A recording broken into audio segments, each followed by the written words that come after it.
Swastiastu. Assalamualaikum warahmatullahi wabarakatuh. Shalom, Namo Buddhaya, salam sejahtera untuk kita semua. Perkenalkan, kami dari SGD A7 yang pada kesempatan kali ini akan mempresentasikan mengenai rheumatic fever.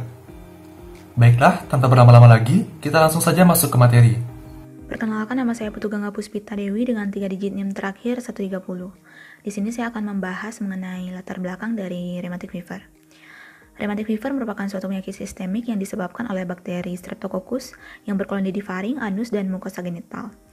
Kasus dari penyakit ini pada dasarnya telah menurun secara signifikan di negara maju, tetapi masih banyak terjadi di negara berkembang. Menurut data yang didapatkan dari CDC, secara global diperkirakan terdapat 470.000 kasus rheumatic fever yang terjadi setiap tahunnya. Akan tetapi, prevalensi dari kejadian rheumatic fever di Indonesia masih belum diketahui secara pasti karena keterbatasan penelitian yang ada.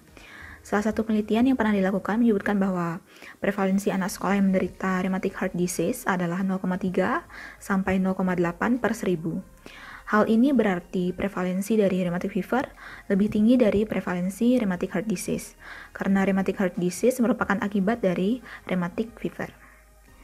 Tingginya prevalensi tersebut menandakan bahwa kasus rheumatic fever penting untuk dibahas dan perlu mendapatkan perhatian khusus terutama di Indonesia. Maka dari itu dibuatnya tulisan ini bertujuan untuk memberikan informasi mengenai patogenesis, gejala, faktor risiko, dan komplikasi dari rheumatic fever agar nantinya mahasiswa kedokteran mampu memahami, mampu memberikan penanganan, dan mampu memberikan edukasi tentang pencegahan rheumatic fever kepada pasien. Baik, sekian dari saya akan dilanjutkan oleh teman saya. Perkenalkan, nama saya Aston Galeagniu dengan 3 digit NIM terakhir 164. Nah, rheumatic fever ini akan lebih berdampak kepada negara-negara dengan penghasilan yang rendah daripada negara dengan penghasilan yang tinggi. Kejadian tahunannya itu kurang dari 0,5 kejadian per 100.000 jiwa di negara-negara maju, sedangkan lebih dari 100 kejadian per 100.000 jiwa di negara-negara yang berpenghasilan rendah. Nah, penurunan morbiditasnya itu dapat dikaitkan dengan peningkatan kondisi ekonomi, kebersihan, akses yang baik ke perawatan medis, dan pemberian terapi antibiotik yang baik. Nah, penyakit ini banyak diderita oleh anak-anak dengan usia 6-15 tahun dan dengan tingkat kejadian yang sama antara anak laki-laki dan anak perempuan. Gejala rheumatic fever ini terjadi pada 2-3 minggu setelah terjadinya pharyngitis Streptococcus. Selanjutnya akan dilanjutkan oleh teman saya. Perkenalkan, nama saya Agung Buyantra Kurnia dengan 3 digit NIM terakhir 221. Saya akan memberikan penjelasan mengenai definisi dari demam rematik atau rheumatic fever. Demam rematik adalah penyakit inflamasi multisistem yang dimediasi secara imunologis, di mana terjadi sebagai sequel tertunda dari infeksi Streptococcus grup A atau GAS.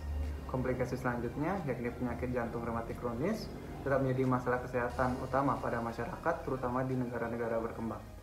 Kondisi ini adalah akibat dari konsekuensi autoimun dari infeksi Streptococcus grup A. Demam rematik menyebabkan respon inflamasi umum dan penyakit yang mengenai jantung, sendi, otak, dan juga kulit secara selektif.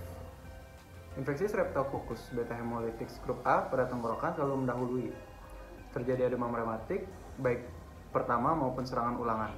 Manifestasi klinis demam rematik terbagi menjadi mayor dan minor. Untuk mayor seperti artritis, karditis, korea, eritema, marginatum, dan juga nodulus subkutan. Untuk manifestasi klinis minor antara lain seperti demam, artalgia, peningkatan LED, dan juga C-reactive protein, dan juga pemanjangan interval dari PR.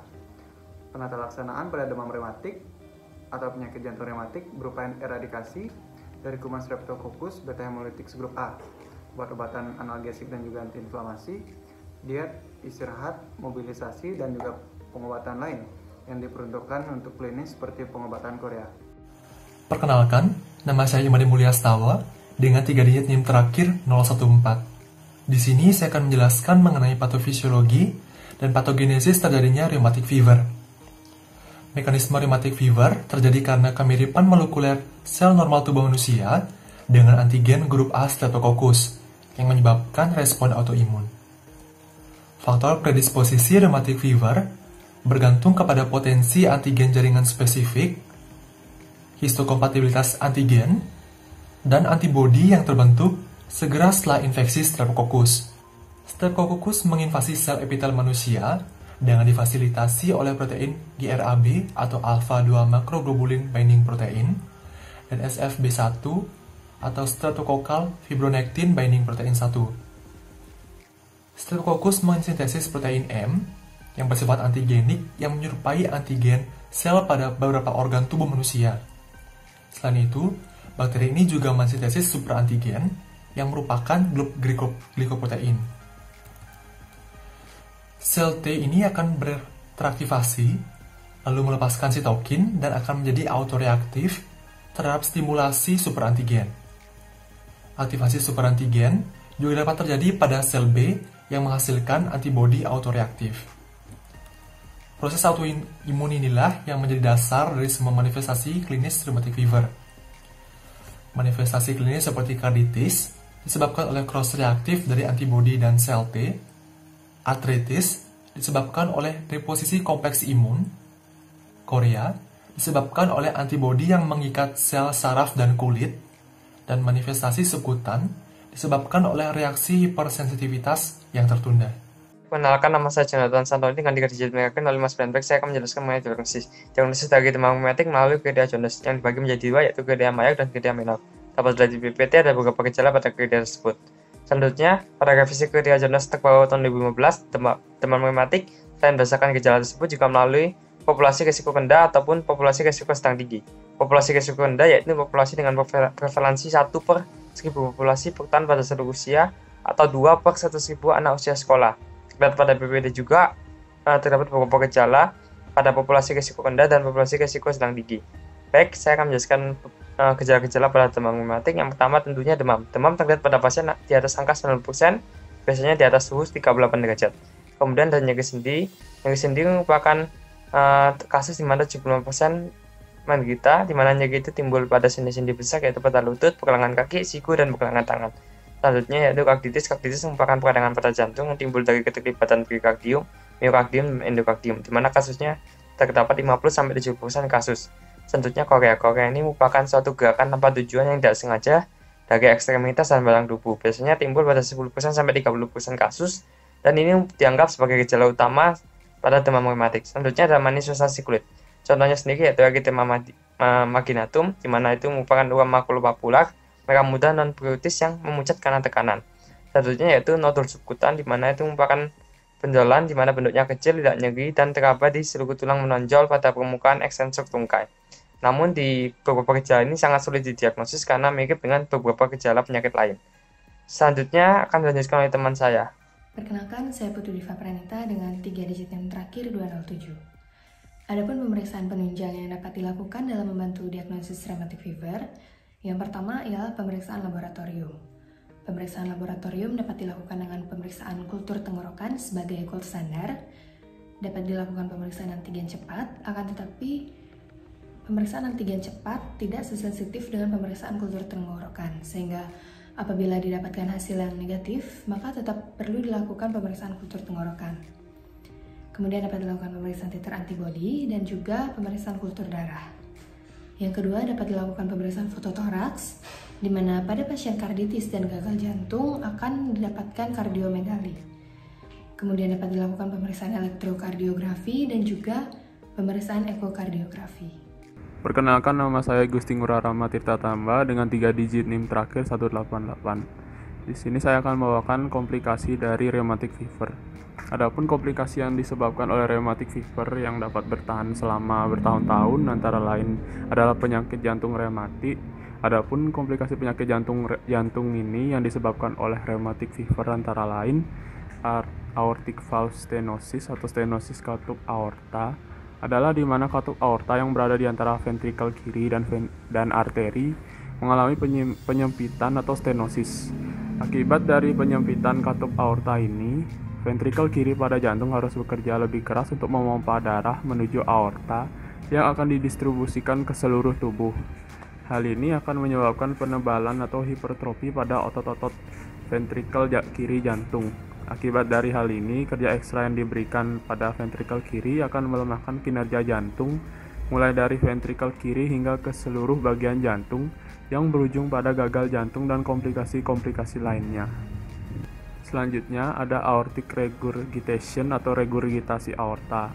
Adalah kejadian di mana katup aorta yang berada di ventrikel kiri dan pembuluh aorta tidak menutup dengan sempurna, sehingga saat jantung memompa darah keluar pembuluh aorta, katup aorta yang tidak tertutup sempurna akan mengakibatkan darah yang terpompa akan menuju kembali ke ventrikel kiri. Akibat dari hal ini, ventrikel kiri akan berusaha menekan tekanan yang diakibatkan dari arus balik darah yang menuju ke ventrikel kiri, yang akan mengakibatkan pembesaran dan atau hipertrofi pada otot-otot ventrikel kiri jantung. Yang selanjutnya ada gagal jantung. Gagal jantung adalah kejadian di mana otot-otot pada jantung menjadi kaku dan ventrikel-ventrikel tidak terisi penuh oleh Cut. Ini potong aja ya. Action. Gagal jantung. Gagal jantung adalah di mana kejadian cut. Action. Gagal jantung adalah kejadian di mana otot-otot pada jantung menjadi kaku dan ventrikel-ventrikel tidak terisi penuh oleh darah di antara detak jantung. Pada beberapa kasus gagal jantung, otot jantung mengalami kerusakan dan melemah, dan juga ventrikel-ventrikel jantung meregang sehingga jantung tidak dapat memompa darah secara efisien. Selanjutnya, ada atrial fibrillation atau fibrilasi atrium. Adalah di mana kejadian aritma jantung